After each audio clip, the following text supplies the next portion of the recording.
Today, I'm going to share with you the 10 things that I desperately wish I could go back in time and tell young Dungeon Master Eric way back in the day when he was first starting out with this wonderful game. All of the things that I have learned over the years that are the biggest mistakes a DM can make when running the game, in my opinion. And today, I'm going to share all of them with you. Welcome back to another video from the Geek Pantheon. I am Eric.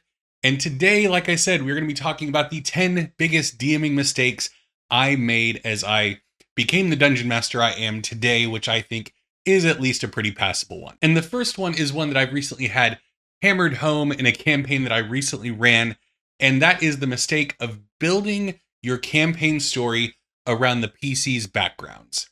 Now, that's obviously a big temptation, and I think it's one of the first lessons a dungeon master learns is integrating the PC's backgrounds and backstories into your game to make them invested. And that's not what I'm talking about. That is a good thing to do. What you need to avoid is having the center point of your story revolving around the PC's backgrounds or the PC's involvement, specific PCs. Because what that does, first off, is it creates a fear of death for both the PCs and yourself. Because the PCs should always be fearful of their own demise. You shouldn't, and we'll get into that a little bit later in one of the later points. But when you have so much writing on a certain PC's involvement, or there's multiple elements of different PC's involvement that you need to bring the story together, chosen one narratives are really bad about this. You become fearful of what if an important PC dies? What if they're taken out of the game? What do you do? How do you adjust your story? Because there are going to be elements that you have to throw out. So that can be a big trap to fall into, is having the PCs be the linchpin in your entire narrative. And additionally, it can create a party imbalance. If one element of the story comes way to the forefront over the course of the campaign, as happens a lot of times, and that's an element tied to one PC, you're all of a sudden elevating that one party member amongst the rest, and it can create an imbalance and potentially cause conflict at your table. Now, what you should be doing is creating compelling side quests related to your PC's background. Have certain elements play into the story, be tangentially attached to it, just not putting it at the nucleus of your narrative, because if you lose a party member, it can really set your campaign back quite a bit. The second mistake, and the first one that I think I really encountered and had to learn from, is the idea of overplanning your campaign. And I see this a lot with new dungeon masters who cut their teeth on pre-published adventures, running stuff that was published and had everything planned out, everything written out, descriptions in italics, all the monster stat blocks everywhere, all of that. And then when you transition to writing your own adventures, you feel the need to emulate what's over here. Which you don't. You don't need all of this stuff when you're the one planning it. And in fact, it's a mistake to write out an adventure that's levels 1 through 5 for your party members, and that's what you're going to run. Because part of the joy of when your party knows that you are writing the adventure, that you're not on a pre-published rail system anymore, is they have this sense of freedom, of that you as the dungeon master are going to be able to adapt things based on their actions. And then when they're playing in your written adventure and it still feels like they're on the rails in a published adventure, it's going to create a bit of disappointment, I would imagine, for a lot of players. So what I would recommend doing, instead of writing out every little thing, create a simple outline of your next session, have important monster stat blocks ready to go, and leave it at that. And then when session 2 is coming up, create an outline based on what happened in session 1. Important monster stat blocks, stop. And do that for each session. It takes a lot less time than even if you were to write out a 200-page adventure that you have designed, all of that, and you're going to run your players through it levels 1 through 5. You're going to spend more time reviewing the material and trying to remember everything and refresh yourself than just thinking, okay, here's what they did last time. Here's where I think they're going to go this time. Quick outline. Here are the monsters I need. I'm good to go. It will save you so much time, and your game will be better for it because you will be flexible. You'll be able to adapt based on the party's actions. Before we move on, if you're finding this video helpful at all, please be sure to give it a like and subscribe to the channel. We'll have plenty more of these videos coming out in the near future. And if you would like to talk to me about all of this in real time, I do stream on Twitch every Sunday and Tuesday at 8 p.m. Central, link down in the description below. Come by, hang out and chat. I would love to have you. The next mistake that I have made countless times is spending hours while planning or minutes in the moment at the table finding the perfect monster. If your party springs on you an encounter that you weren't expecting, the impulse is to reach out, grab your monster manual, and start flipping through until you find that perfect monster block that perfectly encapsulates the enemy that they have just decided to do battle with. And you're going to take some time trying to find it. You're going to be flipping back and forth, especially if it's an encounter you weren't planning on, and maybe with an enemy that you're unfamiliar with. And so you're like, okay, well, surely it's going to be here. No, that doesn't quite work. Okay, I'm going to look back here. It's going to take time up at your table. It's not going to be fun. It's going to be disengaging for the players. And I have stopped doing it altogether. What I do instead, and what I think you should do, reskin monsters. Just take something that you already have prepared. Take something that's at your table and just slap a new coat of paint on it. Just recently, I was having a conversation with somebody about their party springing an encounter on them where they were going to fight like lumberjacks, I think was the context of the conversation, and talking about like trying to find the right enemy type for that encounter. And I told them, just take bandits and a bandit captain, because also like the manager of the lumberyard was involved, and just say they have axes. Don't restat it. Don't like think, okay, subtract all the sword stuff, insert the axe stuff. Just take what you're familiar with, take what you know, and use it for this instance. Because you're in a pinch. Obviously, in a perfect world, you would have everything statted out properly. So if you're doing planning, maybe then take that time to tweak things here and there. But especially in the moment, just say, okay, here are the lumberjacks, let's roll initiative, and run it that way. And if you're doing pre-planning, maybe tweak a couple things here and there. Don't spend hours trying to find the perfect monster and searching on D&D Beyond and all this stuff to try to find the one thing. Just find what will work best for you in this particular encounter that you're planning and reskin it. It's going to save you so much time. Your players are not going to notice. Go with it, and you'll be much happier. The next mistake is actually one that I witnessed another DM fall prey to as a result of me in our very first session of D&D. And I'm not begrudging him and what he ended up doing. I'm just saying that I learned from that moment and from my continued years of DMing, and I think I have a good solution for it. And the mistake is being afraid on under-delivering for your players in terms of their personalized stories. Now, the instance that I'm talking about, my first ever session of D&D, because we were all coming over from playing video games, especially narrative-based games like BioWare-style games, or even like isometric RPGs like Baldur's Gate. And so I was playing a Warforged, and I'd come up with this backstory because we weren't playing in Eberron, so the Warforged were a little bit tweaked to fit into the setting we were playing in. And I was on the hunt for the person that created me, whoever was responsible for giving me life. And we were in a tavern, and I wanted to make I think it was a persuasion check to talk to people around the tavern to see if I could get any kind of hint on my personal story, on who was responsible for making me. We were running a pre-published adventure. This was our DM's first time ever DMing. This was my first time ever playing. I should not have been asking these type of questions, but once again, I'm used to BioWare games where every location has something for the story. And so I was a green player. I didn't know any better, so I asked this. Naturally, the DM, I rolled pretty well, but the DM said, there's nobody here. And I was like, okay, whatever, fine. And so, but I see this even in seasoned DMs of this fear of under-delivering. If you don't have something prepared in that moment, then not doing anything because you don't want to let the player down. And I'm not saying this should happen every time a player asks, I want to roll for insert thing about my personal background.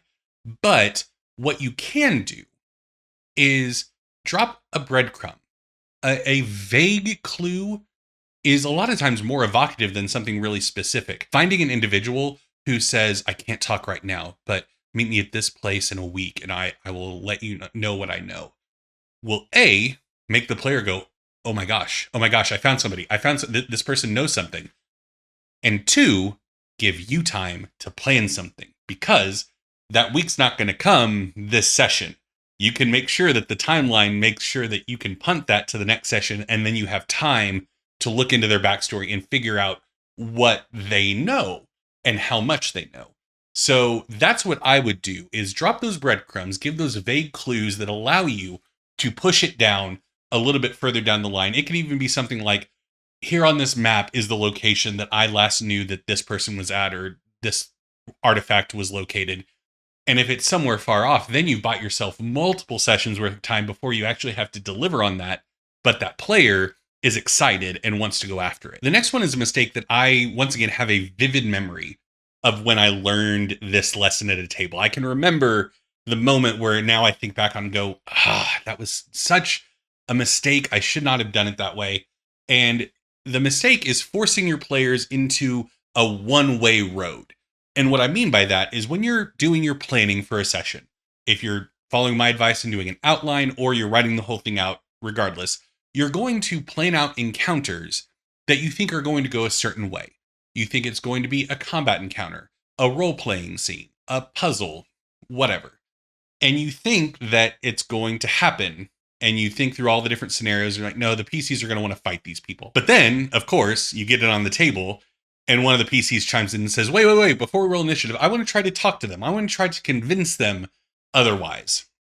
And a lot of dungeon masters will say, okay, roll, set a enormously high DC, they will fail, and then roll initiative and move on with the way that they want things to go. And there are some instances where that is a valid approach. If your party has been hunting down a lich for the past 15 levels, and you finally get there, and your party's bard is like, I want to try to convince them to turn against their ways. It's like, okay, probably DC 35 or something like. And so there's next to no chance of them succeeding. But if the PCs come up with a plausible plan that makes logical sense, then let them roll for it. Let them try, at least, because it's going to be really deflating for the players when they realize that they don't actually have as much choice as this game sells them on. This whole game is built on the shared notion that the Dungeon Master creates a world that the players get to interact with as they like, as they see fit. And sure, there are consequences and there are rewards to those actions. But as soon as that shared notion gets broken, then the game becomes a lot less fun. The game ceases to have that sense of magic about the world. And so as long as you can prevent that from happening for your players by allowing them to engage in interesting ways that you didn't see coming, the longer that magic's going to stay alive. So whether they are betraying the group that they agreed to have negotiations with, and you need to turn your role-playing scene into a combat encounter, they want to negotiate with the bandit captain to try and get them to see the error of their ways, or they want to smash down the door instead of trying to solve the puzzle that you pulled out of puzzles for kindergarteners. That all of those are viable options for this game, and the player should be allowed to explore them. The next one is feeling like you must be original. This is one that I still find myself hung up on a lot of times, is this idea that we need to, as dungeon masters, craft interesting, compelling stories that our players have never heard before, have never engaged with this type of story before. And that is a path towards futility, because you're never going to construct a 100% original story. It's been done, especially good stories. They have been told, and it's our jobs as dungeon masters to take things that we like, take things that we find interesting and compelling, and smashing them together to make something that feels fresh, that feels original, even though it's not. You could easily have The Godfather set in a fantasy world, or Lord of the Rings in cyberpunk, or Game of Thrones in a space opera. And all of those stories, to your players, to a certain degree, would feel original. And you should absolutely not get discouraged if one of your players goes, hey, is this just like The Ring, except it's a data chip, and we need to destroy it? And yep, you got me. That was a point of inspiration for this one facet of the game. And you can get more and more granular the longer you go on pulling certain elements, like the Night's Watch from Game of Thrones, and the dwarves from Lord of the Rings, and just all kinds of different stuff, to where your assembled world, or at least your assembled adventure, feels original, feels really engaging, but it's just a bunch of different pieces that you've put together in a way to seem fresh. So do that. It will save you so much time, so much headache, and it will prevent moments that I've had at the table where I've spent a ton of time writing what I think is a really original story. I've never experienced anything like this, and I'm showing it to my players, and they're running through it.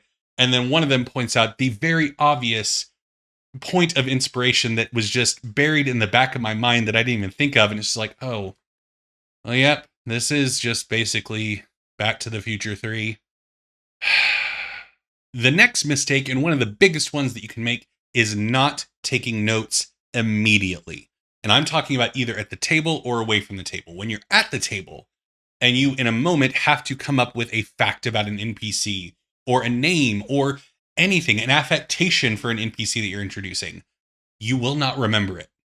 You won't unless you write it down. Whether it's next session, 3 sessions later, or a dozen sessions down the road, that NPC will come back and you will have no idea what to do unless you took that note right away. I cannot tell you how many times I've gotten to the end of a game session and I'm either typing up or writing down my notes on everything that happened, and I hit a point where I'm just like, oh no, what was their name? Oh no, come on, what was it? And obviously you can go to your players and say, okay, it just completely left my mind as soon as the session was over. What was this NPC's name? And that's fine. That's not a big deal. But if you take those notes immediately, you won't have to reach out to other people to get that information. So as soon as you come up with that name or affectation, just have your notebook there ready to scribble it down and move on. And additionally, when you're away from the table, have your campaign notebook with you, whether it's on your desk, in a drawer, in your backpack, wherever you're going, just have it on you, because that great idea that you have for next session or 12 sessions down the road or for your next campaign will disappear. You will not remember it. You'll tuck it away in the back of your mind and be like, okay, yeah, that's a really good idea. I'll need to remember that. It'll be gone.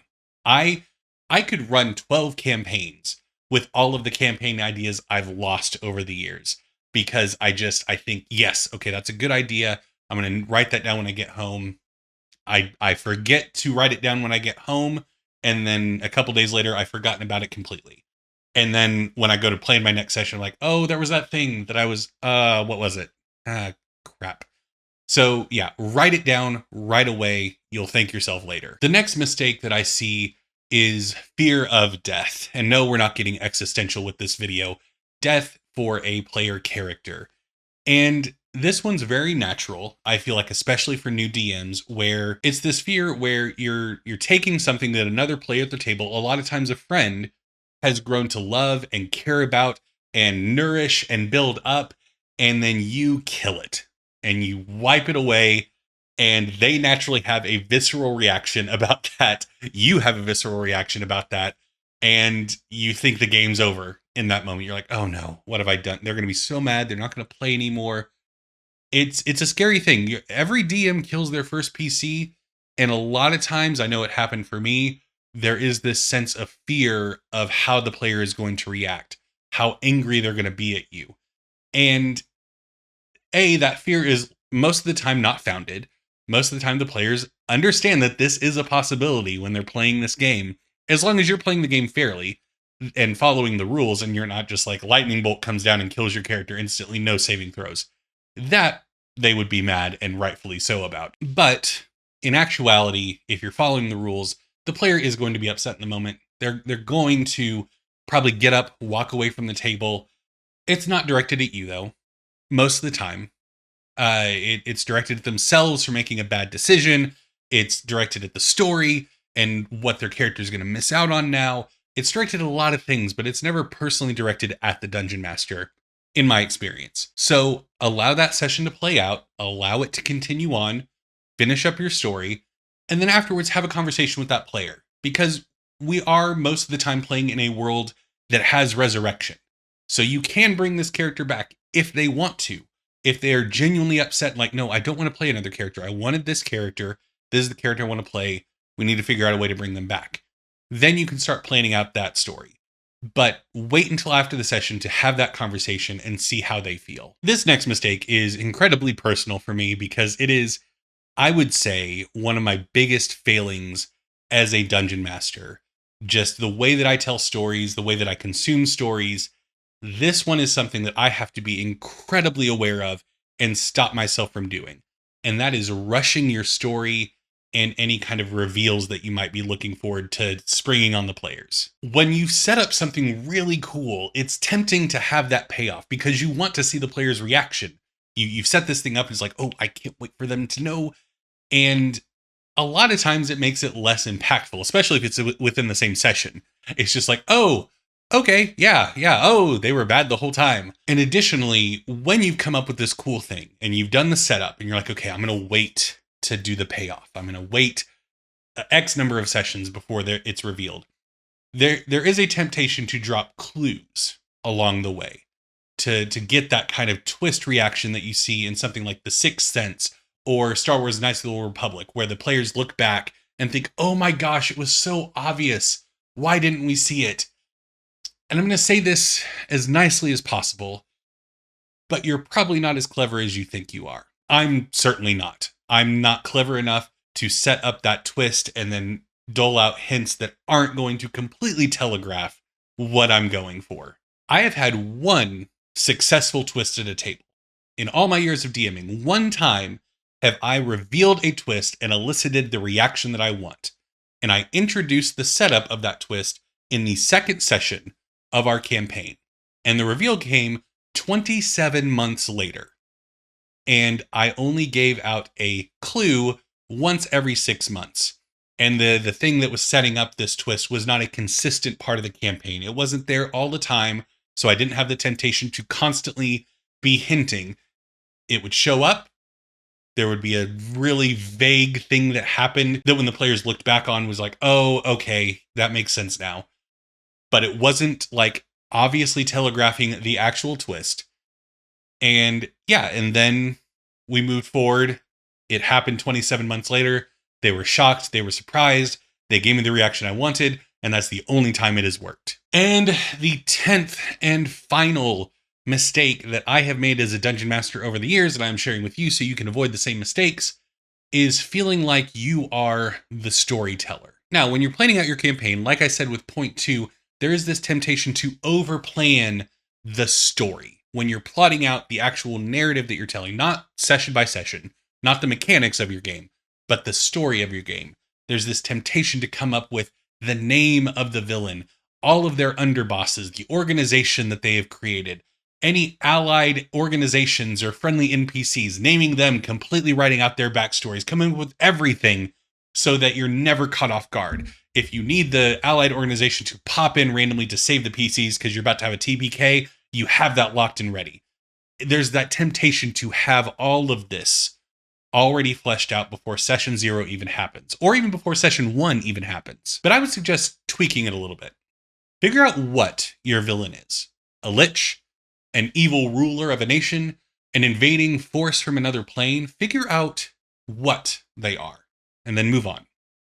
Figure out how many underbosses they have working under them, how many lieutenants they might have, and the other structures of their villainous organization. Do they operate in secret or out in the open? Figure out those elements and then stop. Do you see where I'm going with this? You're figuring out the bones of your story. You're building the skeleton of it. You know what the villain is, but you don't know who the villain is. You know what kind of organizations that PCs will be allying themselves with, but you don't know the name of the organization or who's included in it. But then, at the bare minimum, wait until your players give you their characters' backstories, and then start filling in the blanks. This isn't to say plan out your campaign around those backstories, like I said in point 1. Do not do that. But look at all the backstories and see if you can find any shared experiences or through lines. Are a handful of the PCs from the same nation?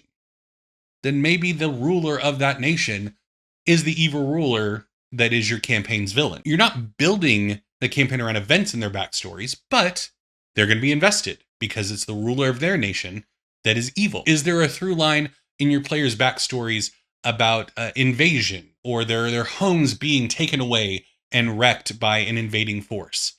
Let those things inform the actual meat of your story, so that while you're not planning it around their backstories, you can build it in such a way to where you know their characters are going to care about it. They're going to be invested in your story. Additionally, I would leave some blanks going into the campaign just to give you that additional level of flexibility. In Campaign 2 of Eberron Renewed, the actual play podcast that I'm the game master for, link down in the description below, there was a scene that I was playing out one-on-one with one of my players, and we just needed a throwaway rich kid for this PC to be babysitting while they were on the job. And so I created them off the top of my head, gave them a voice, gave them affectations, gave them a name, and we played out that scene. That throwaway character is now the most hated NPC in the campaign by both the players and the listeners of the show, and is playing an important role in the overarching story.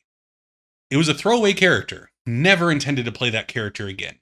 But because for that one player, it elicited a good reaction. And then when I brought them to the table with the rest of the players, the reaction was also good. I knew that I could use this character that I made up and slot them into this hole in my story, and we could go from there. So leaving some blanks is a great idea. And those are the biggest DMing mistakes I have made over the years, and hopefully this list will help you avoid making them as well. What are some DMing mistakes that you have made that you would like to share with me and the other viewers of this video? Let me know down in the comments below. If you found this video helpful, please be sure to like and subscribe. Thank you all so much for watching. I've been Eric, and I will see you next time.